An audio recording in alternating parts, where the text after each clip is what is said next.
Welcome to Blake's Take. I'm Blake Neiman, and I will give you my take on local and national sports from the Willamette Valley and beyond. Let's get right into it.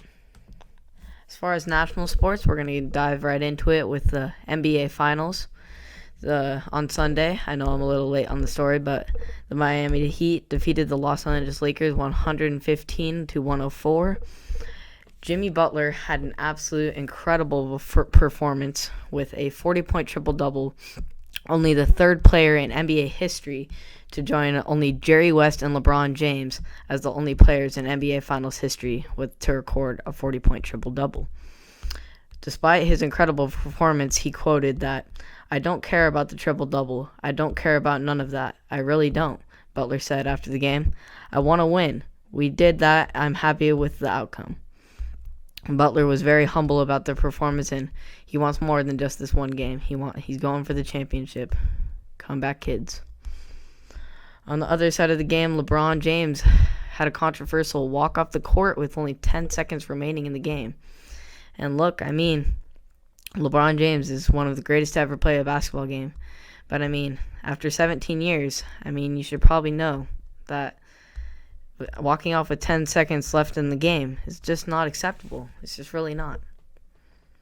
The Lakers also had many turnovers. They had 20 turnovers in the game, which the Miami Heat converted 21 points off of, as well as Anthony Davis got in a lot of foul trouble early in the game, which cost him have a very sloppy performance. Game 4 will be tonight at 6 p.m. on ABC.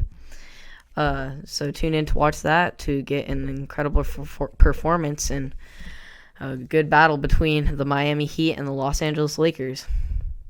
As for MLB, on Monday, the Astro beats the Athletics 10-5 yesterday. Lance McCullers started off the game with a 2-run homer in the bottom of the second. However, Alex Bregman responded with a solo shot on the top of the fourth, followed by a Carlos Correa 2-run bomb to tie things up.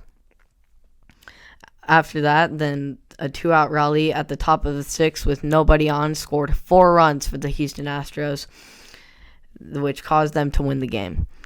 The Houston Astros recorded 16 hits in the game, which was an incredible performance by the Astros and are taking control of the series. And as well, another game on Monday night was the Yankees beat the Rays 9-3 in their game in the first game of the ALDS. The game was very close, being a 2-run game up until the 9th inning, where Giancarlo Stanton then hit a grand slam to bring in 4 runs and just put the icing on the cake for the Yankees there, scoring 4 runs and taking the lead 9-3. Game 2 will be tonight, where pitcher Deivi Garcia will become the youngest Yankee pitcher ever to start in a playoff game.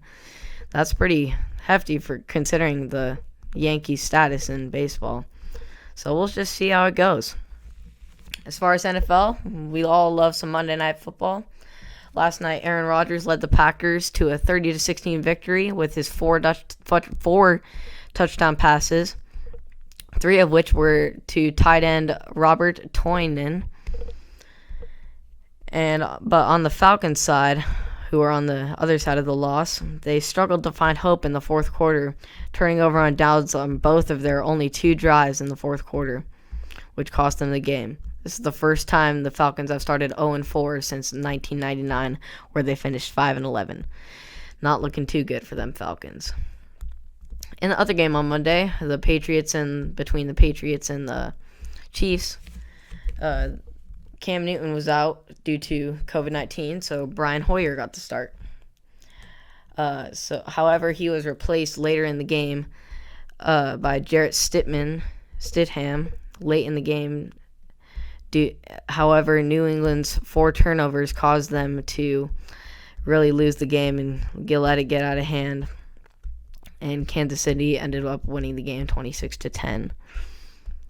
The Chiefs extend their win streak to 13 consecutive games, which is the longest active streak in the NFL right now.